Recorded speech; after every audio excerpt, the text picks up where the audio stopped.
चैतन्याला पुन्हा एकदा दाखवलं जाते ऑन स्क्रीन.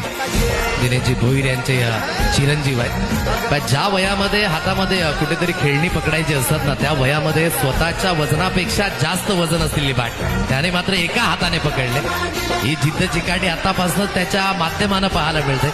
आणि चैतन्य 33 जर्सी क्रमांक जो आपल्याला पाहायला मिळतोय. आणि लहानपण किती मजेशीर असतं ना, ते प्रामुख्याने या गोष्टीतून सुद्धा पाहायला मिळते. लहानपण हे नेहमीच निरागस राहिले. म्हणून आपण नेहमीच म्हणतो ना, लहानपण देग देवा मुंगी साखरे जरावा, ऐरावत रत्न थोर त्यात अंकुशाचा भडीमार. आज आपण मोठे झाल्यानंतर जबाबदारी प्रत्येकाची वाढली गेली. आणि मोठे झाल्यानंतर असं वाटतं की का मोठे झालो, हा एक प्रश्नचिन्ह प्रत्येक वेळेस तो निर्माण होतोय. आणि म्हणूनच लहानपणामध्ये ज्या सर्व काही गोष्टी आपण केल्यात ना, त्या आता मोठ्या वयामध्ये आपण करू शकत नाही.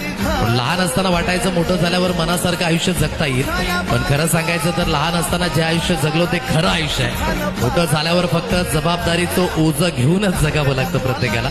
आणि म्हणूनच लहानपण हे तितकंच महत्वाचं आहे. खूप thank you so much Patil network.